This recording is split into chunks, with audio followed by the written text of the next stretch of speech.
Good afternoon, everybody. We will start the info day of the Trials4Health call from the ERA4Health partnership, which is focused on multi-country investigator-initiated clinical trials in cardiovascular, autoimmune, and metabolic diseases. Let me remind you the agenda for today's meeting. My name is Cristina Nieto. I'm the ERA4Health Coordinator, and on representation of my institution, Institute of Health Carlos III from Spain. And I will provide you a specific introduction of the partnership, a short introduction. And after that, I will leave the floor to my colleague Astrid Valencia, who is the appointed joint call secretariat of this call. And she will provide you general information about the call and specific details. After that presentation, Rob Smith, which is acting as our RI advisor in our partnership, will present you the principles of responsible research and innovation. And after that, Marta del Álamo and Sabrina Lemeret, as representatives of ECRIN in our consortia, will introduce you an overview of the cross-cutting trial management cost, which is an important part of the call. Finally, we will have a dedicated session for the questions and answers. And I kindly request you for this question and answer or other questions that you could have during the meeting, that you use the question and answer section instead of the chat to be able to provide you better the answers. Thank you very much. The ERA4Health partnership, as I mentioned before, is coordinated by our institution, the Institute of Health Carlos III from Spain, and has the main aim is to foster European collaborative research funding, creating a flexible funding body, which will allow joint programming in different priority areas that will be able to address European public health needs. We aim to set up Europe at the forefront of science and innovation in health research by 2050.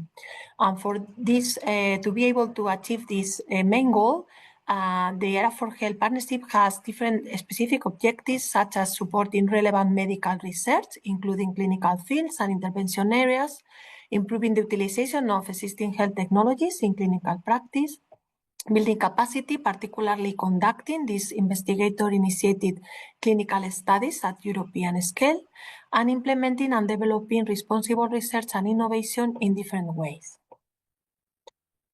The Consortium of ERA4Health started in November 2022. It's an European co-funded partnership with funds from the European Commission, and englobes 48 partners from 27 countries. Most of the partners in the consortia are funding organizations, but we have also other type of partners, and specifically 3 European infrastructures, and it's coordinated by our institution. The Strategic Research and Innovation Agenda is publicly available in our website and covers different research priority areas, mainly prevention and public health strategies, nutrition and lifestyle-related diseases, nano and advanced technologies for prevention, diagnostic and therapy, cardiovascular diseases, and research areas addressed by multi-country investigator-initiated clinical studies. An updating of this area is expected by the next year. Here I would like to present you the funding results of our 6 calls that have been able to be launched by the ERA4Health partnership in the last years, covering the research priority areas that I introduced you before. And those calls are Health Equity, CardioNode, NutriBrain, NanotechMech, Effect Trial, and InterHeart. And in total, in these 6 calls, a total of 99.2 million euros has been distributed to cover and funded more than 350 research teams in 76 co-funded projects. In addition, we are recently launching a new call also at the clinical level for understanding and preventing overweight and obesity, which is called Prevent OO. You can have more information in our website.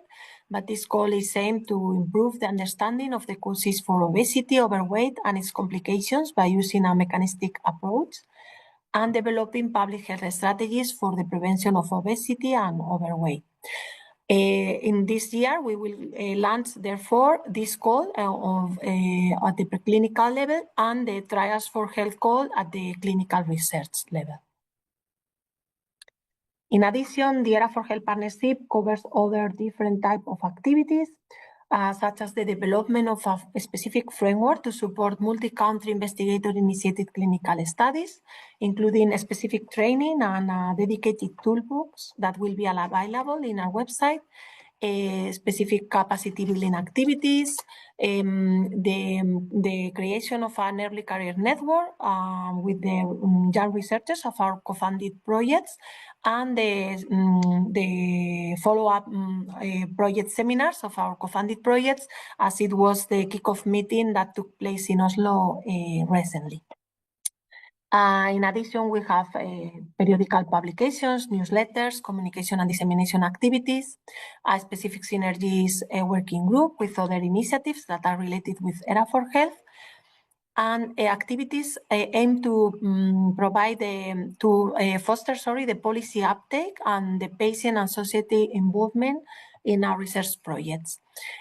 We are going to start as well 2 mentoring programs for fostering innovation and research translation. One of them is more dedicated for the preclinical projects at the application level, and the other one is more focused for the funded projects, and it will be also involved in the clinical studies research projects.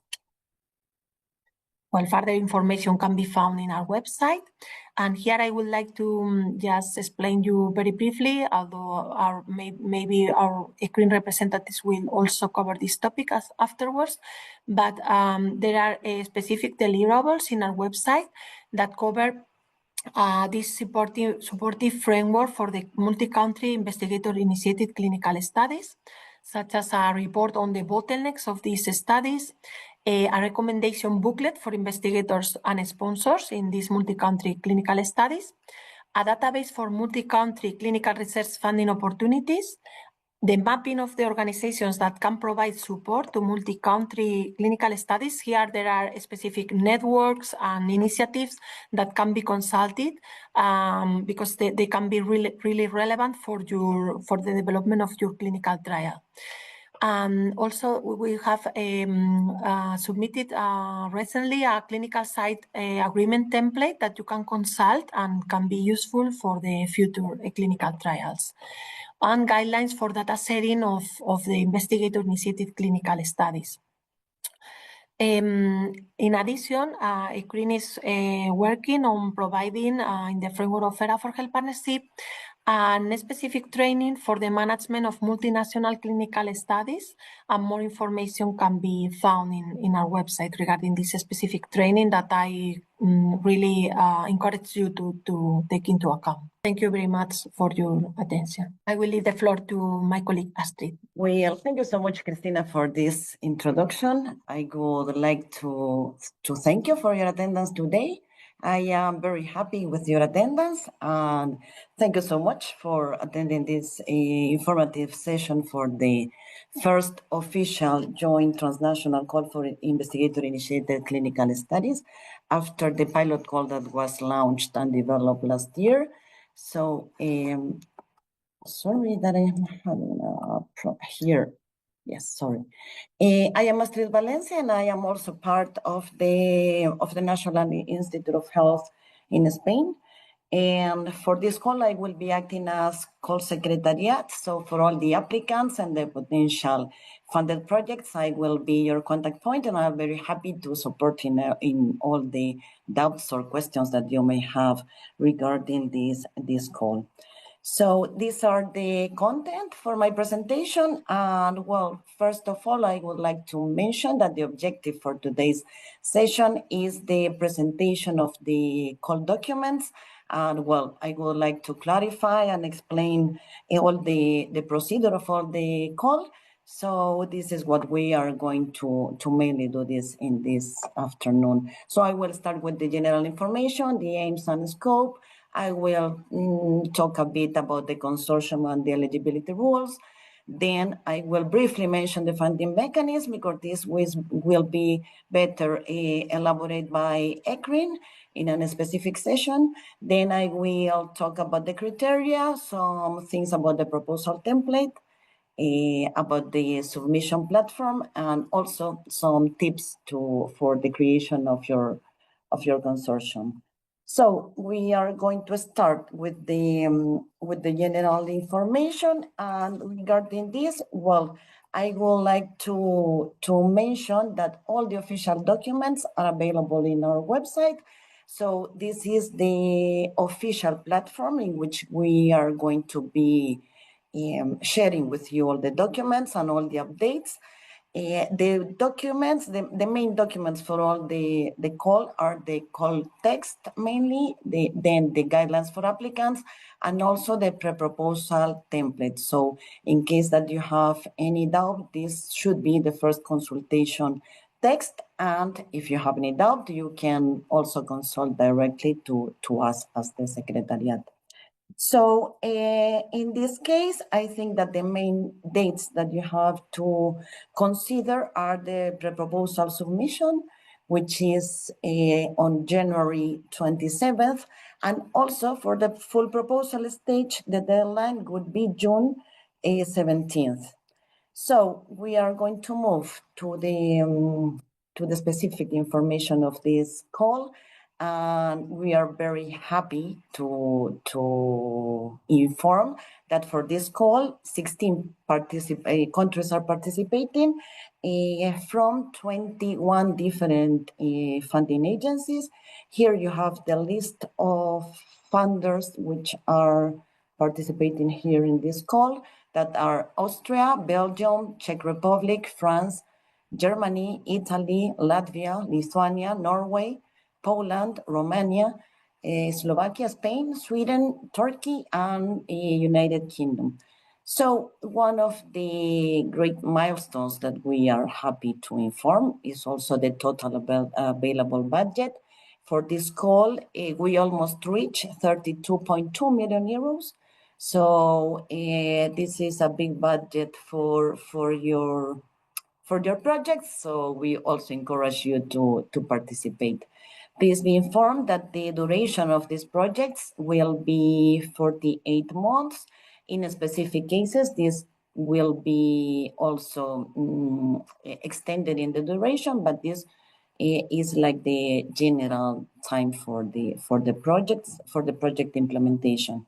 This call is hosted by the Institute of Health Carlos Trasero, and here you have the contact details. You have the email in which we are going to be providing you all the information and answers about any of your doubts. And well, something important that I want to let you know is that, as Cristina just mentioned, this is a co-funded partnership, which means that the projects that are funded under this initiative receive funds from the European Commission, but also from the national funders, which I think that it's almost the major part of the funding. So in this case, well, it makes like the process a bit more complex. This is why we are going to be supporting you in the preparation of your proposals, because you will have like two different kind of eligibility rules. One of these will be like the central one, more related with the consortium composition, but you as partner will also need to fulfill some national requirements. So this is something that is expressed in the specific annexes. So for all the ones that want to participate in this call, we invite you to read carefully all the details also for the annexes. So I'm going to move to the more technical details of these calls. We are going to start with the aims of the calls. In this case, there are two, which are like the ones that guide this call. The first one is to support randomized interventional multi-country investigator-initiated clinical studies that are designed as pragmatic comparative effectiveness studies, and also this one will be also addressed to drug repurposing studies. And the second aim is more related to the main goal of the full partnership, which is to encourage and enable transnational collaboration between clinical public health research teams that conduct multi-country clinical studies. So regarding the scope, if you move and advance in the context, you will find there some points that you need to address in order to submit a proposal, an eligible proposal. As I just mentioned, the first one that you need to fulfill is that this should be pragmatic comparative effectiveness trial or in drug repurposing trials. So for the cases of comparative effectiveness trials, you need to compare the use of currently approved or existing healthcare interventions.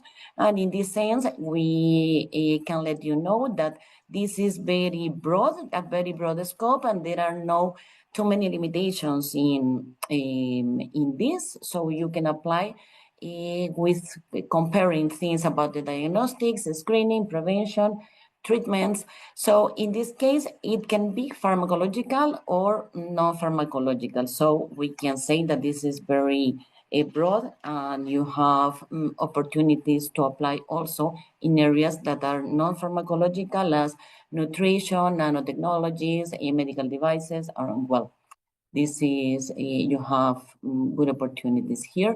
And in the cases of drug repurposing, you will need to explore new indications of an approved off-patent medication. This is important, that the medication that you need to repurpose needs to be off-patent. And here we have one of the limitations that is related to the specific diseases that you need to address with these clinical trials. And this is the medical fields, which are cardiovascular diseases, autoimmune diseases, and metabolic disorders. We expect that your trials are more addressed to a single of these diseases, considering this like as the main cause of illness, but this can also be a combination of these and also relate with its comorbidities. Having this in mind, and well, having commented about this, the scope and the generalities of this call, well, we can comment about the key concepts of this call. Here are only a few of them, but you will find more detailed in the call text.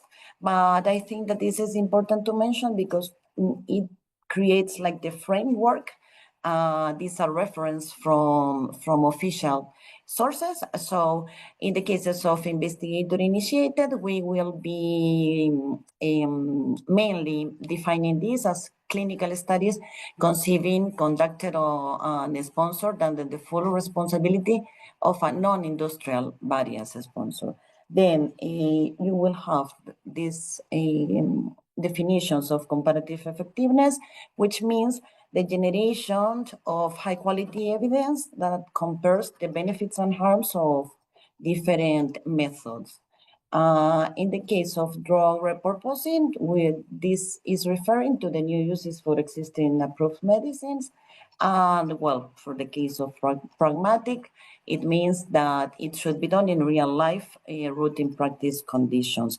But as I just said, these are only a few of them. If you have any doubt, you can consult the context in which you will have more key concepts. And then if you move forward in the context, you will find a list of requirements. Please don't be afraid of them because you will see a long list, but they are not so difficult to fulfill.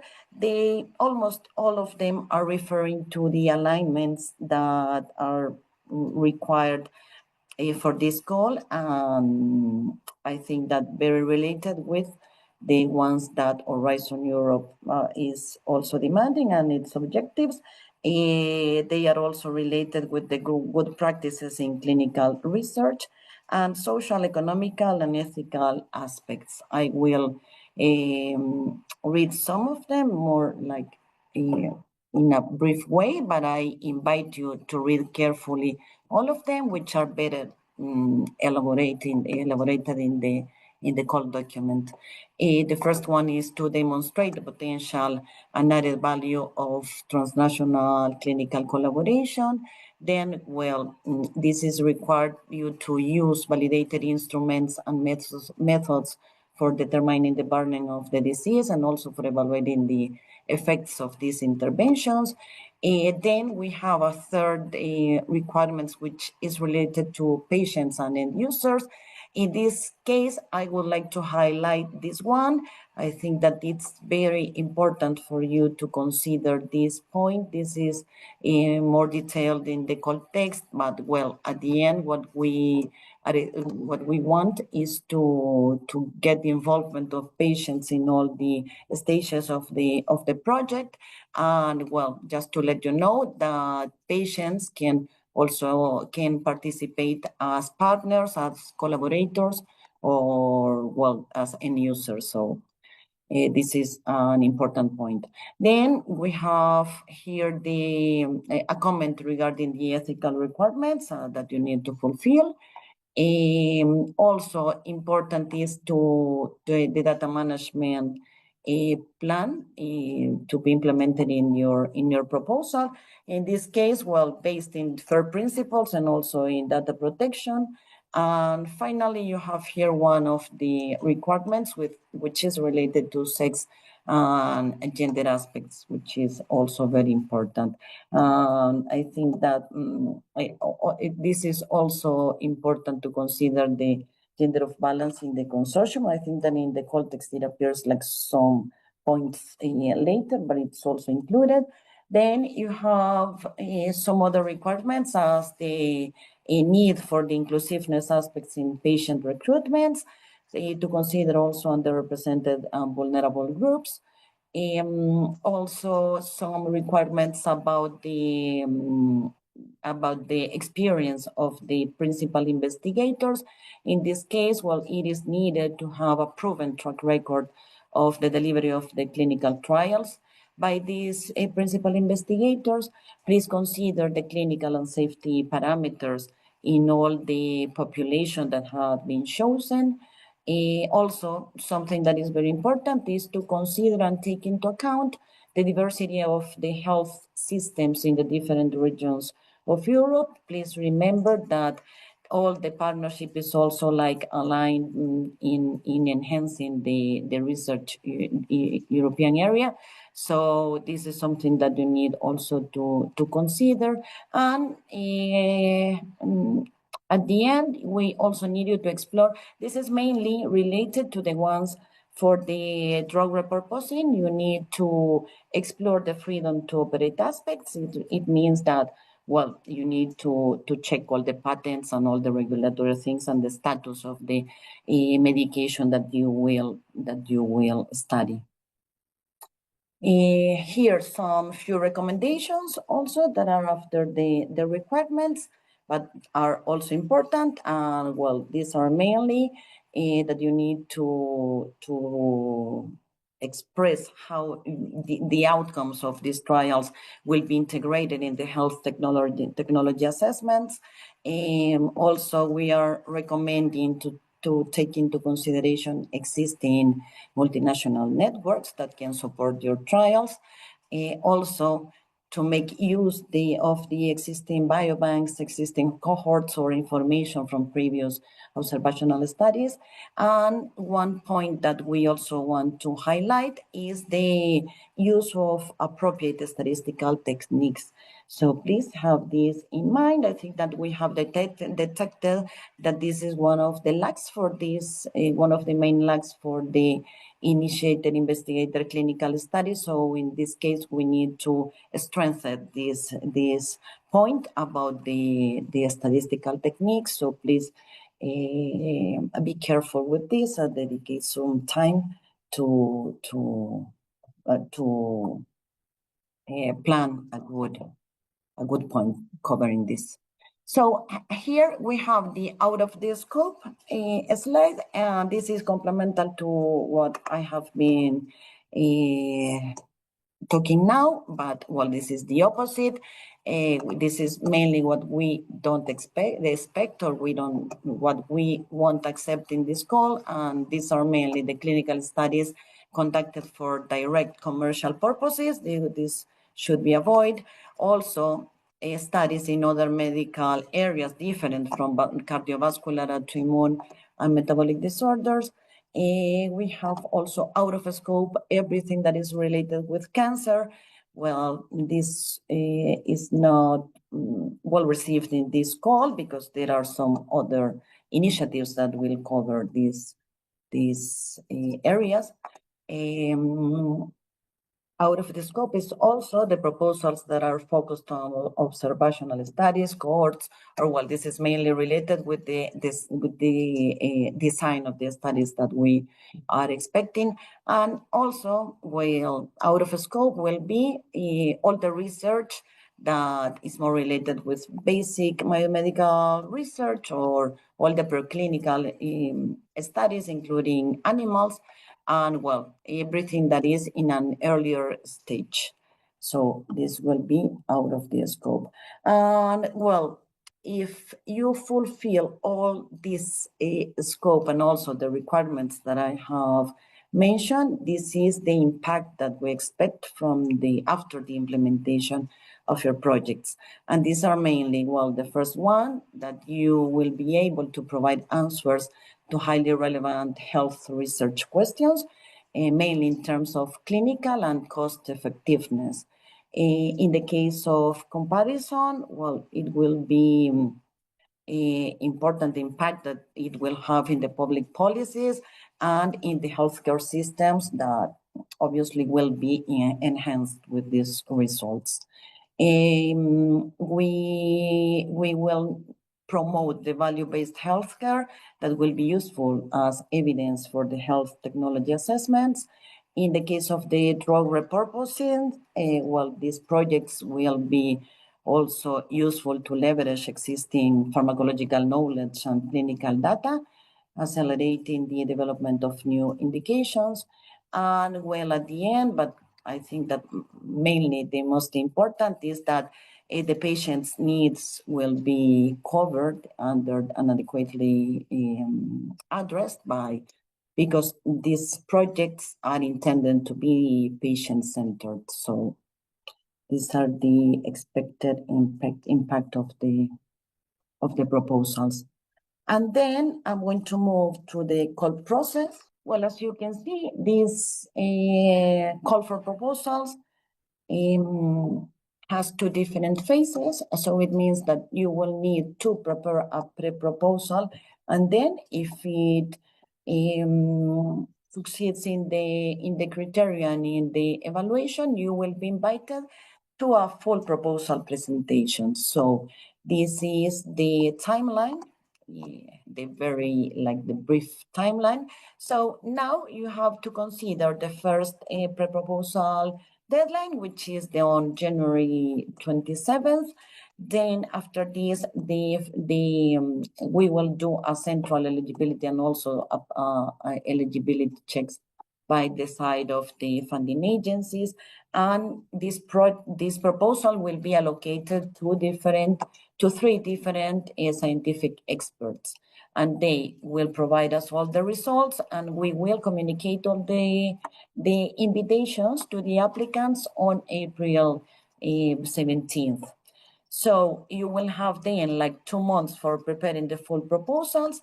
And on June 17th, you will need to submit the full proposal template, well, and all the related information of the partners.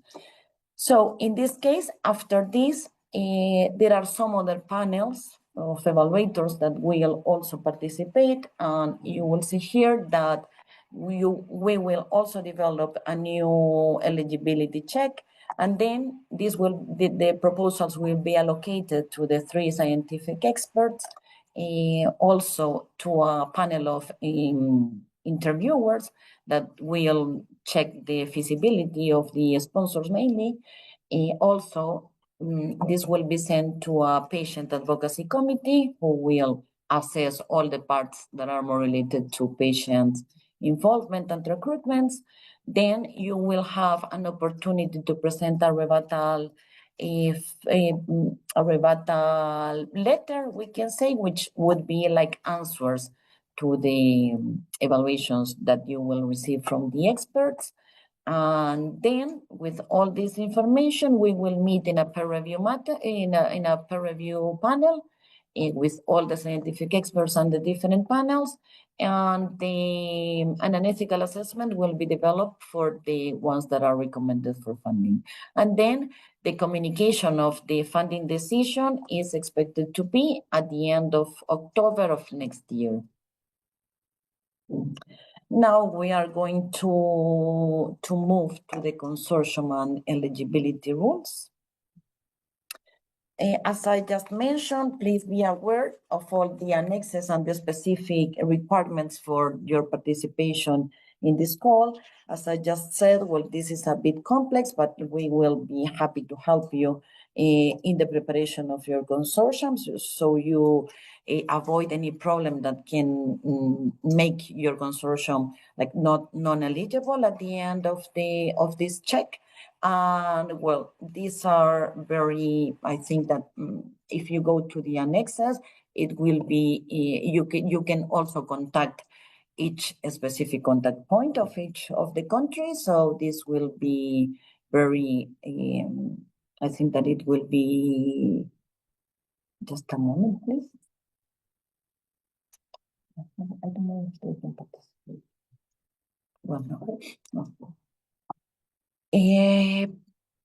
Just one thing is that you will be able to check all the requirements at central level. It means for the consortium composition, which are stated mainly in all the call text and the guidelines for applicants, but you will also have the specific annexes. So in this case, each specific group participating in a consortium should contact the national contact points.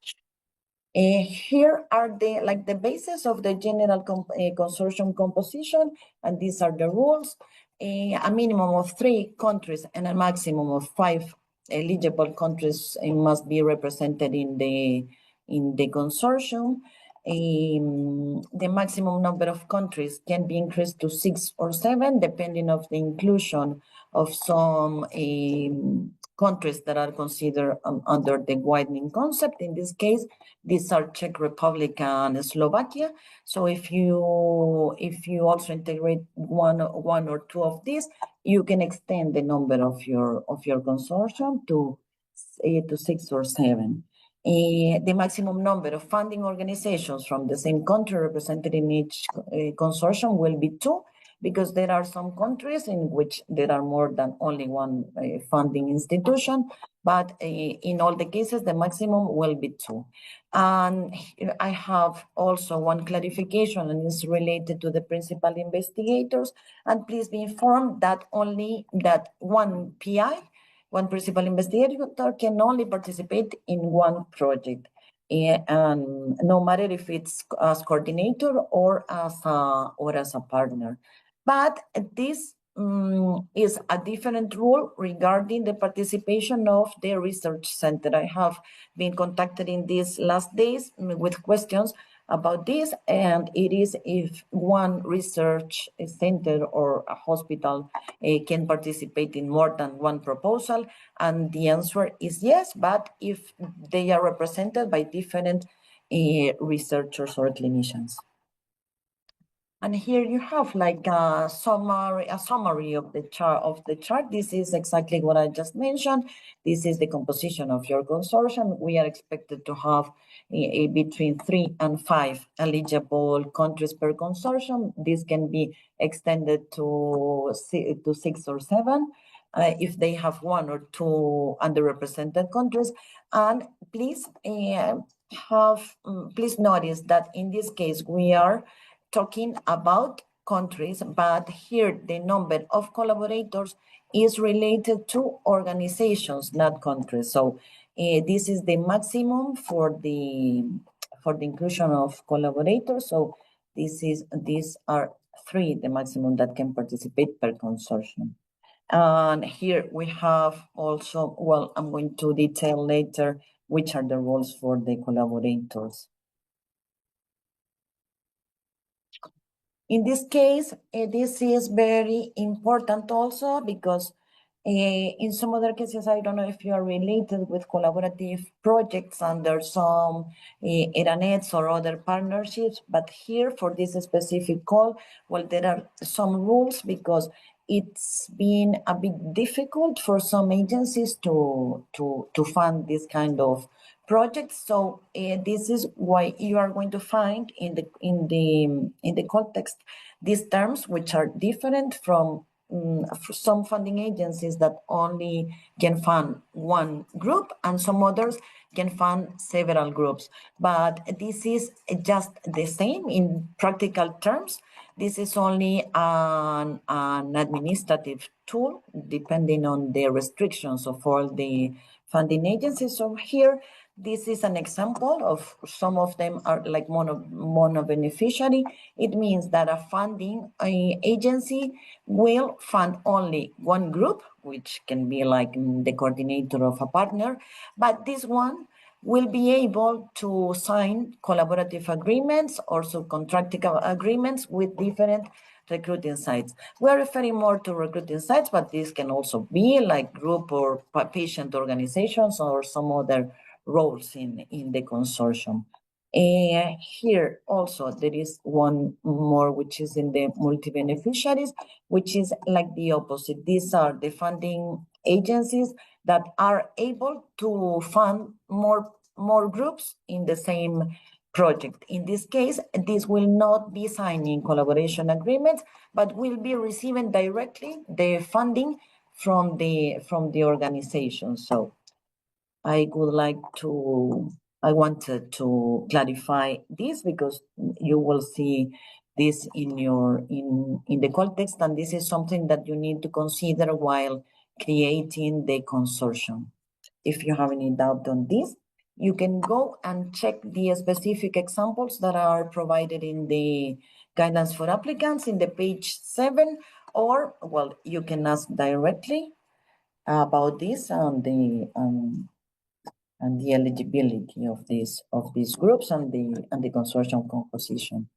Here, there are some rules also for the collaborators, which means that a collaborator from non-eligible countries can participate on funding. A maximum of 3 is allowed. And here is also a list of conditions that they should fulfill. One is that they need to have a clear added value in the project. A letter of commitment of the elaborator is also required. A collaborator cannot be the coordinator or a work package leader, and a collaborator cannot be a recruitment site for the study. But the other roles than these are completely accepted, and we know that they have an important participation also in this kind of projects.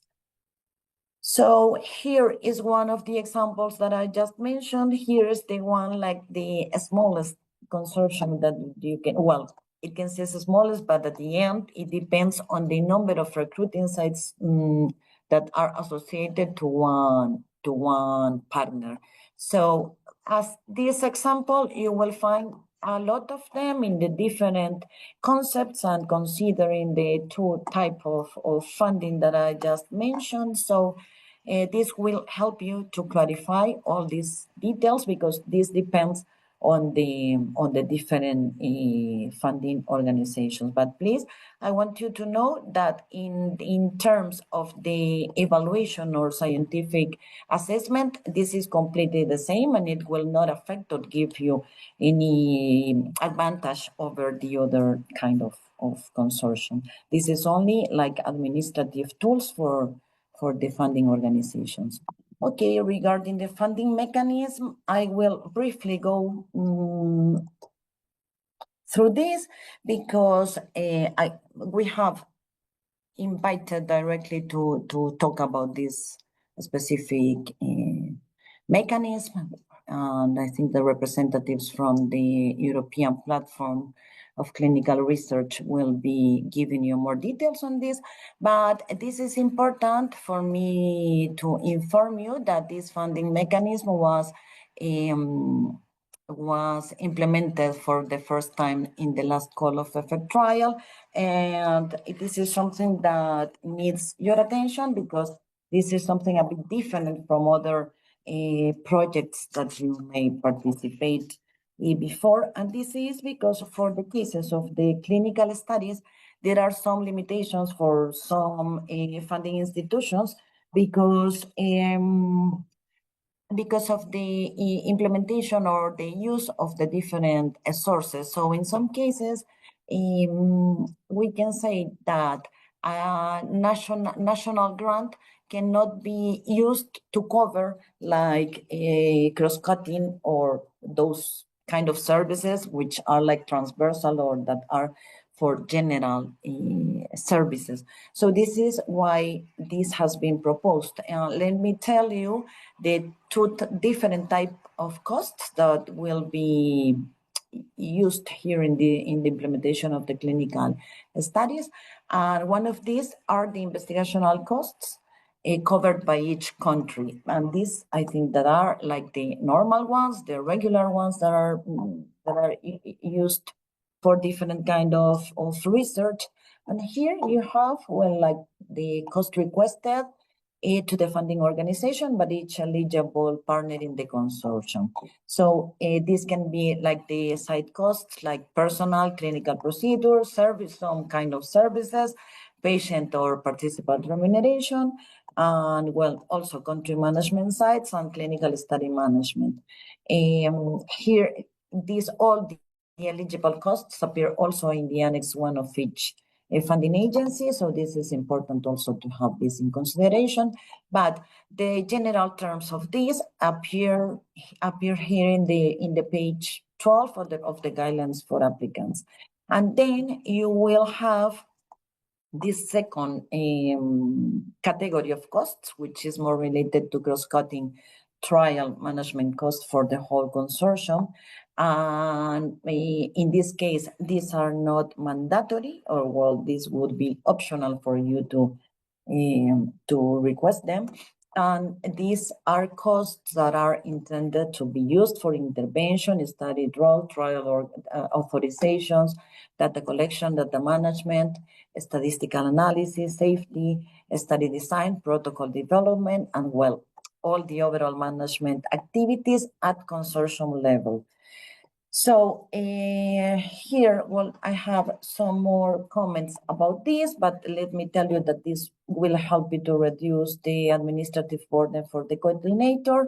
Again, this is only optional, but well, this is like the main goal of this system is to help the implementation of the services to be developed at a more general stage, we can say. And then you have to well, in this case, there are some management tasks that will be directly developed by ECRIN, so they will be receiving the grant directly from the partnership. But you need to clearly express that you need this cost and you are interested in also receiving this grant.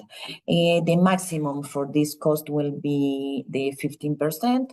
And now they will explain you better this, but I want to go to the administrative things because you need to clearly state that you are requesting them, and this is something very important.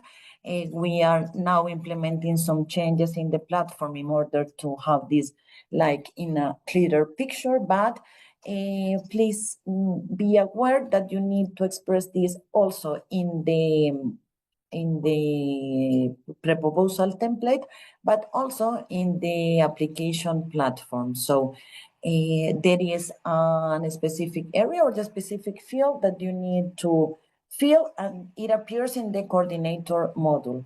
And also in the proposal template, you have like a field that you need to fill and express there that you are requesting this. And well, of course, this should be less than the 15% of all the sum of the individual budgets requested from all the project. And well, here, the one last point is that in this case, you will need to collaborate with ECRIN during the proposal phase to define all the details on the service provision. They will also need you to give you a letter. You will now receive these details. And this picture is just to let you know about this. As you can see here, well, there are different groups. This would be like the different groups receiving the grant from the different funders, which is like the regular mechanism that we are used to. But now here we will have like the European platform providing the services that you will require for the good implementation of the project. But this budget will be directly received from the ERA4Health partnership. This is better explained in the guidelines for applicants in the page 18. Now we are going to, I'm going to move to the evaluation criteria. Well, as I just mentioned, there are two different stages of evaluation, one of pre-proposals and one for the full proposals. In the first one, only 3 scientific experts participate, and in the second stage, well, there are 4 different panels participating. You have in the core documents also the criteria that they will evaluate. These are only the criteria, but there is a very detailed list also of sub-criteria that they need to evaluate. And this is, well, we have specific guidelines also for experts to evaluate all these points. Here in the pre-proposal, there are 3 different criteria, which are the excellence, impact, and the quality and efficiency of the implementation. And in the full proposal, there are also 2 more criteria that are assessed, which is the competence of the research team, and also the methods and the design of the clinical trial. Regarding the pre-proposal, well, I will not go into these details, but you have this also available in the website. But I would like to mention just some of the tips, which are like the format rules. I think that this is something very important to follow these rules that appeared in the template, and also the maximum number of pages. This is something that we usually encounter, and it's very difficult to manage. At the end, you can have a good assessment, but we need to delete some of the pages that are added,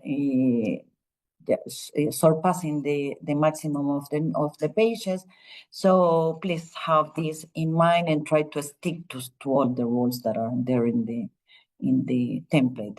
You will have to download the model, which is there in the website, and you will work on this into only one single PDF document.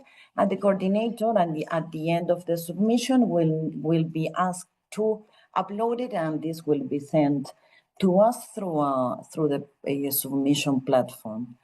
There are also one recommendation here regarding the incomplete proposals with missing signatures, exceeding length limitations. Well, in this case, this will be rejected. So I really encourage you to avoid this kind of problems, which, well, I think that can put into risk the proposals that they're submitting. And here is also one more tip regarding the inconsistency between the information registered in the electronic submission and in the PDF. Please try to make it like coherent and that the information is the same, because other case, the one that will prevail will be the one that you will enter into the digital platform or the PT outline. Here, I will not go into these details, but please have this in mind that when you start like the completion of the template, you will have here this set of checklists. So these are all important. So we really invite you to check them all and ensure that you are fulfilling all this before submitting the proposal. And well, regarding the submission platform, this is, I think that it's very easy to use. This is called PT Outline, and it's being developed by one of the partners of the consortium. In this case, it has been adapted for the clinical studies. I don't know if there is people that participated in the last call of effort trial. I think that for this one, it will be a bit easier because we have also adapted this for a more user-friendly. I think that it will be easier to fill all the information. But in any case, I think that there are like several. I think that there are like 8 different models that you will need to fill. One is related to the coordination, some other from the partners, the recruiting sites, the collaborators, all the administrative information, and then you will be asked to submit the proposal. Well, important is that this is closed automatically at the end of the deadline. So you will not be able to submit it later, and all the other ways to submit it will be also rejected. So it means that you will not be able to send it by mail or any other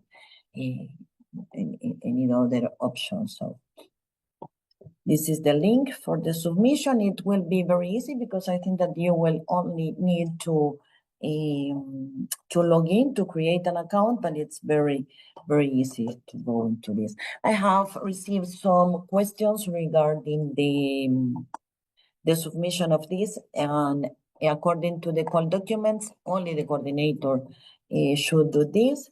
There is no options for other members or other people from other offices to help in submitting this. At this moment, we will try to implement this in oncoming calls, but for this one, this is the account of the coordinators, which you need to get in and submit the proposal. And regarding the partners search, you have some options to do a search for different members in your consortium, and you have this funding, this partner search tool there in our website.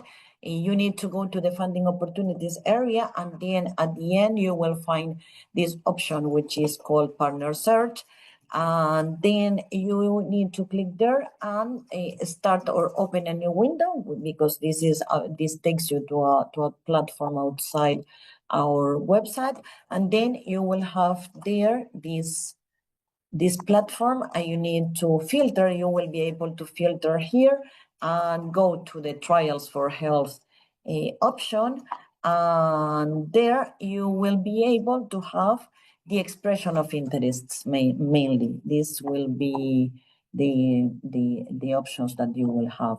You also can go and contact the ones that expressed interest in one specific area, or you can do also a new announcement while expressing if you want to present a proposal in any specific area, or if you are searching partners in one given medical field or in medical area or any country. Well, you can use this as a sharing platform. Then, well, I would like to mention that if you are funded, if you receive grant, there are some rules for the monitoring that will be useful to follow up all the implementation of your projects. In this case, you also have this in the call documents. And mainly this is related to an annual scientific progress report that will be requested every March of every year during your project implementation. And here you will need to detail how the project is progressing, but also for this specific calls, we will be requesting a report at the month 6 of the project. This is mainly to verify the start of the trials. And well, and this is in that report, the detailed information about the recruitment will be included. So this is important, and I want to also mention this because there is a list of specific milestones that you need to include in your proposals, in which you need to define also the dates for the achievement of all these milestones.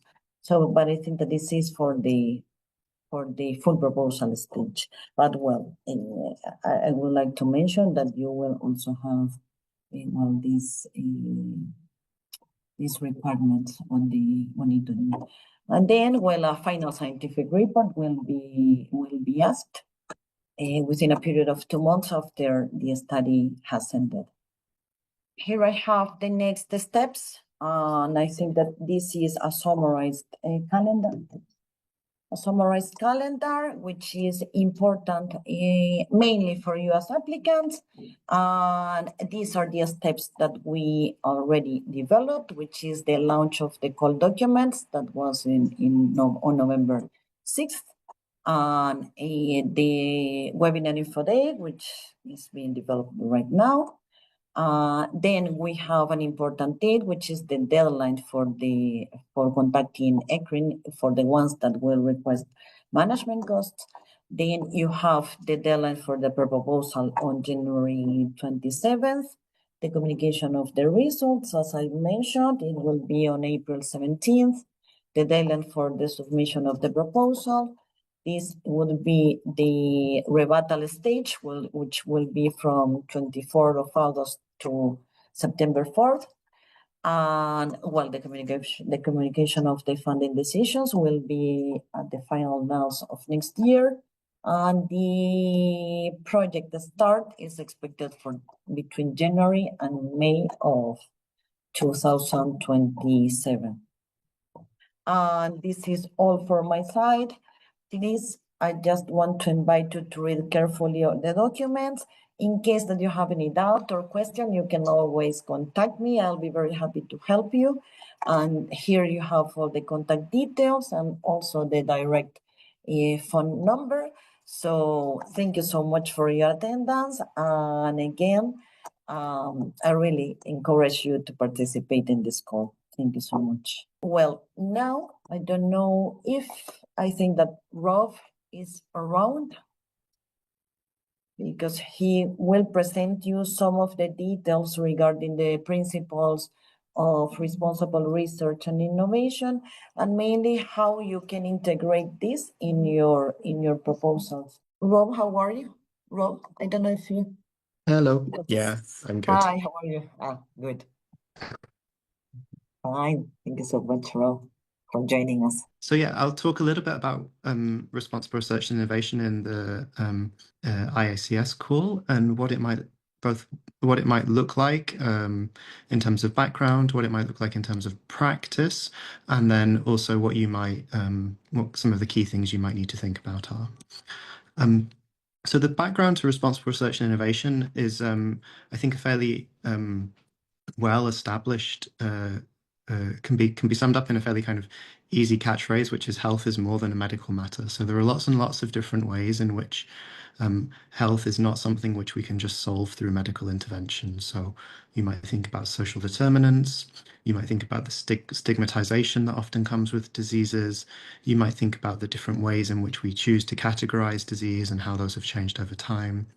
Some obvious things when you're talking about clinical trials will be around the specific contexts of use. So where will these interventions actually be used? These are obviously social spaces as much as they are medical spaces, and there's ethical questions that pop up in all of those situations.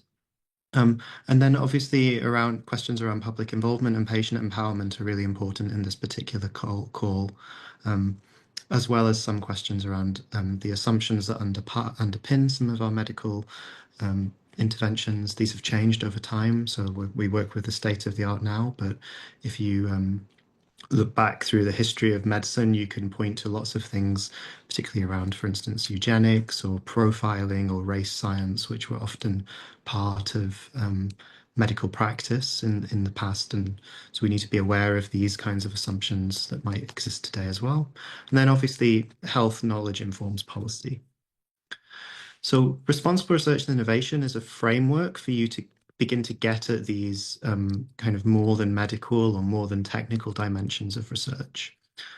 So a long time ago now, I worked on a project to develop a synthetic biology biosensor, which could be used in Nepal to address arsenicosis, so a really significant public health issue, again, a medical intervention. And there are lots and lots of questions that come out of this kind of technology. So questions around who's going to use it, does it actually solve their problems? So does making the presence of arsenic in water actually help somebody? Have the people inputted into the design of the technology was really important. So one of the things that the team did when they were developing this technology was to go out to villages in Nepal where arsenicosis is high and speak to the people there about what they would like and what they would need for these kinds of technologies to be usable. There are also kind of more nebulous but really important questions at the moment around what happens at the end of after use. So what happens to the waste? What happens to the data? Questions around benchmarking. So in arsenic testing, the question here is about how do you weigh up a biosensor versus a synthetic biology technology versus a chemical technology. And then often challenging questions around regulation and unexpected consequences. So this is just to give you an idea of the kinds of dimensions that might pop up in relation to a particular technology. Obviously, this call is slightly different in its framing, but those are the kinds of questions that you might want to be thinking about. So in the context of this call, the request really is that we want you to be showing how you're generating social, ethical, and economic knowledge about these kinds of questions as much as medical knowledge. The general approach that ERA4Health takes is covered in this document. So this is actually, so in which includes a section on ROI guidance. I'm not going to run through that in lots of detail because it's quite extensive. But in general, the approach that the questions that we might, want you to be thinking about are anticipation. So what kinds of consequences might come from a successful trial here? What might come from an unsuccessful trial? Questions obviously around inclusion. So who should shape how the trial is designed? Who should shape how the knowledge is used? Who should have a say over the data? I think is a really important question in the context of clinical studies. And that's obviously a very clear role for patient involvement and empowerment. Reflexivity questions. So what are we actually missing? Are there assumptions baked into the science that we're doing that we should be conscious of?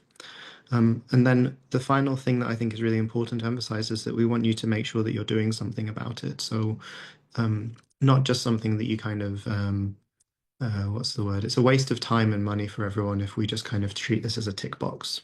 So it's got to be something which is integrated into the practice of the project.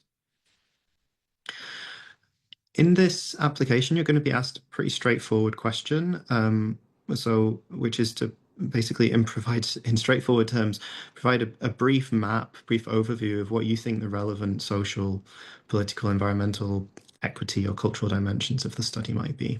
What might the impacts be on both on public health and on health systems? So these are questions that things like health technology assessment might ask as well.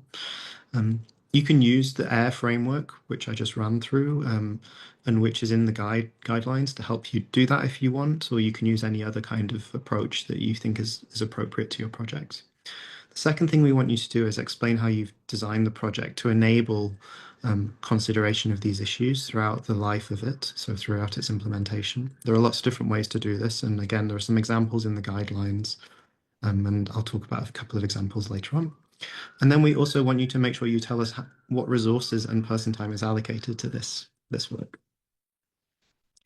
This is often an oversight in these projects, kind of surprisingly. So you're also going to be asked about stakeholder involvement. So there are questions around the role of operational stakeholders, the form of involvement. You might think of kind of the level of involvement in terms of the power that those stakeholders have to shape decision making in your project. Are they passive? Are they just listening to you? Are they listening to the results that you're providing, or do they actually have a say and a voice in the decision making of the project?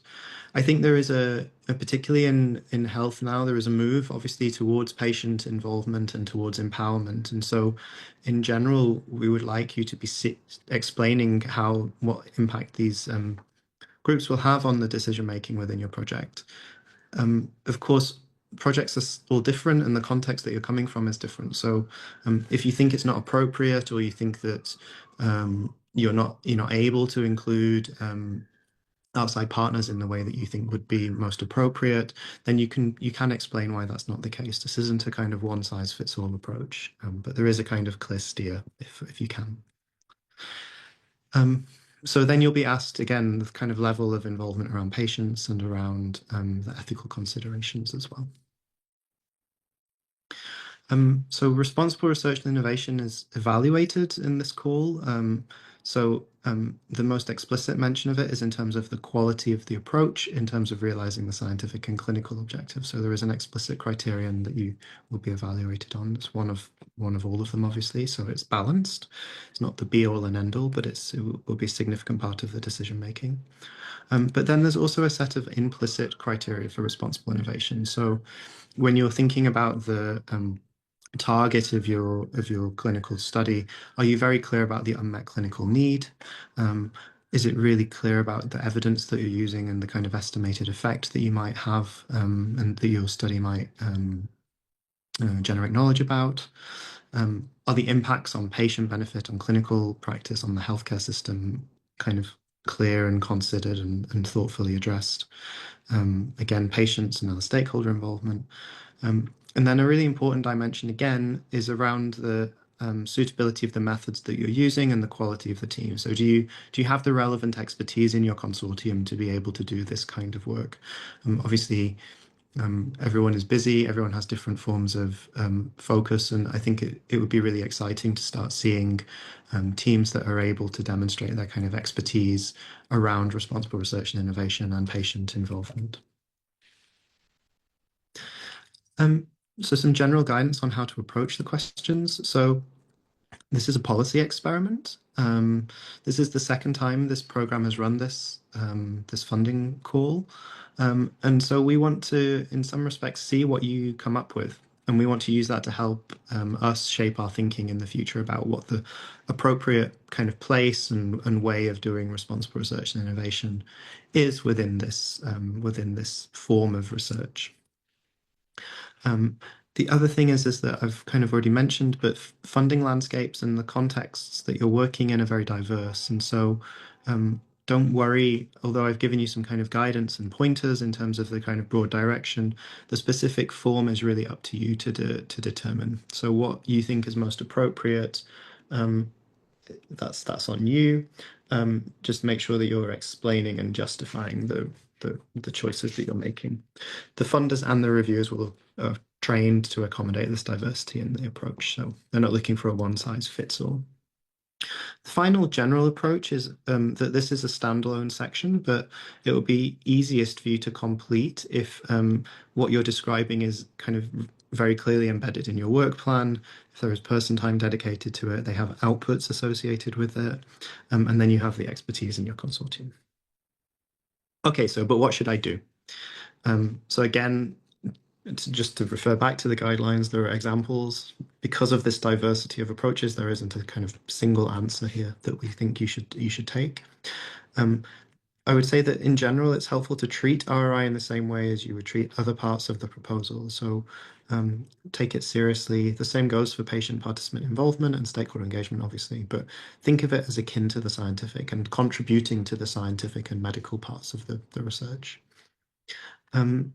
It's really helpful to find the right people as quickly as possible so that you can they can help shape the design of the study from the outset. It is often unsatisfying for everyone if you scrabble around looking for people right at the end. I think that we have some expertise, and I'm very happy to kind of help guide you towards those to find those people in your particular context if it's helpful. You should think about the best organizational model to ensure that ROI is part of your project. So there are lots of different modes. So it could be that you think that to address responsible research innovation, you should have some parallel social scientific research or some health policy research or health technology assessment going on as part of the study to think about perhaps user acceptance or user perceptions or some other kind of social scientific question. It might be that you think an advisory board explicitly focused on patients and ROI is the right approach. It could be stakeholder collaboration. So particularly if you're thinking about this as testing an intervention which could be taken forwards, it might be that the stakeholders who are involved in taking it forward should be the lead for the ROI work. Make it someone's job. Don't write a work package that just has some tasks in it and that no one does. Because it will be following up on it as the projects develop. I would also say that it's okay for you to talk about the kind of ambiguity and uncertainty associated with these studies. Responsible research and innovation is supposed to be an invitation for you to think about the broader context and the broader dimensions of your research seriously, and so that means that you're not necessarily going to know that all of these things are good, all of these things are going to be kind of fundamentally beneficial. I know that funding schemes have a kind of, we're encouraged to promise that everything is great and is going to kind of change the world. But in this particular ROI section, we're actually very happy, and it would be a sign of strength if you're engaging with ambiguity. And then the final thing is just don't focus only on dissemination, safety, and acceptance. Those are important dimensions, important issues to be thinking about, but lots of work has already been done on that. And so it would be good to see a broader set of considerations in the proposals. That's everything I'd like to say. I'm happy to take some questions if it's useful. Well, this is a very important part of I can say for all the partnerships. So I really invite all the applicants to integrate these advices in your proposals. So thank you so much. I think we are going to move forward, and now we have the participation of Marta Alamo and Sabrina Lemberet in representation of ECRIN. So please. Good afternoon, everyone. My name is Sabrina. I'm a project manager at ECRIN, which is the European Clinical Research Infrastructure Network. And I'm going to be talking about the involvement of ECRIN in the IACS goals of ERA4Health and more specifically Trials4Health. So I thought it would be interesting to start with a little background of what ECRIN does and how it's working. So ECRIN's mission is to support the conduct of multinational clinical trials across Europe. It is a distributed research infrastructure, and I'll get back to that in a minute. We have 13 member countries encompassing 360 million EU citizens. And we actually bring together a network of more than 130 clinical trial units across Europe. So far, we've been involved in 70 clinical trials and in 50 infrastructure projects. And for its principal services, ECRIN has an ISO certification, which is 901-2015.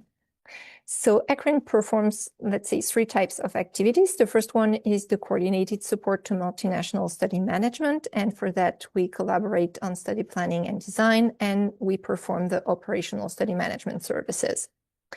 Then we develop tools, methods, and partnership to support the conduct of multinational trials. And we have a data center certification program to ensure that the multinational data is collected, stored, and shared correctly.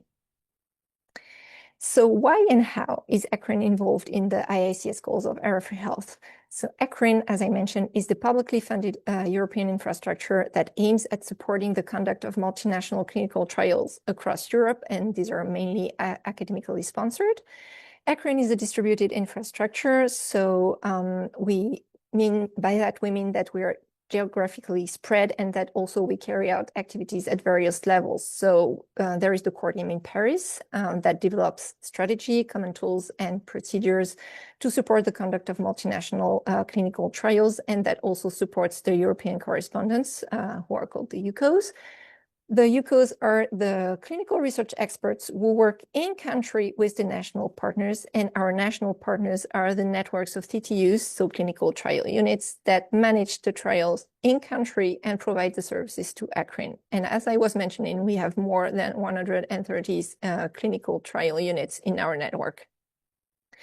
And since ERA4Health's objectives in supporting multinational IICS, so investigator-initiated clinical studies, are aligned with that of ECRIN, that's the reason why ECRIN is recommended but not mandatory as a service provider for multinational IICS applying to the ERA4Health goals. And here I would like to add that support to multinational clinical trials can also be funded at national level, but this is really unfair because then one country, either the coordinator or the partners, will bear all the costs. And this is why we came up with this new funding mechanism where you can get a top-up budget if you choose to work with ECRIN as a service provider.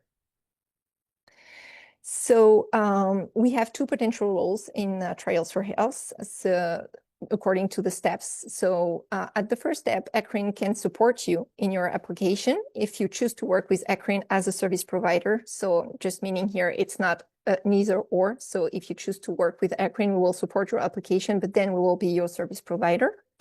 So if you choose to work with ECRIN as a service provider for your clinical trial, you will get a 15% top-up budget allocated to your project, which I must say will probably not be enough for all the trial management activities, and you need to take that into consideration. If you choose to work with ECRIN, then you need to contact ECRIN, as Astrid was saying, by the 30th of November to get support in the preparation of your proposal and your budget.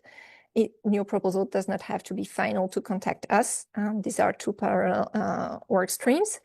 And to do so, you can contact the EUCO of your country, of which you will find the contact details on the ECRIN website. And as part of your application for the pre-proposal step, you will need to include a service provider agreement that is provided by ECRIN as an appendix. And please note that this is a collaborative process to identify and describe the tasks that will be performed by ECRIN and to build the budget. And for the second step, ECRIN will act as a service provider for the funded projects according to what has been agreed in the funding proposal, and either directly or through a CTU that will be directly subcontracted by ECRIN. So I will now briefly describe the support that we can provide for both steps. So as part of its support to applicants to Trials4Health project, ECRIN can provide planning services. So we can provide information on regulatory, ethical, and insurance requirement to the sponsor if this is required. We can define the task for multinational study management with the sponsor and select the qualified CTUs to perform those activities. We will provide cost evaluation for ECRIN services and advise on strategies for site selection based on previous experience that we have and on patient recruitment. And here I should add that we are not building an entire patient recruitment strategies, nor signing agreements with the sites. And as far as service provision is concerned, we can provide the following operational services for multinational investigator-initiated clinical studies: study management and coordination, regulatory and ethical submission, monitoring, vigilance, data management, and statistical analysis. And all of this is depending on what can be supported by the 15% top-up budget, because what won't fit in that top-up budget will need to be funded at national level. And this is all from my side because Iski has already very well described the funding mechanisms. So if you have any question, we'll be very happy to answer that. And otherwise, I thank you very much for your attention.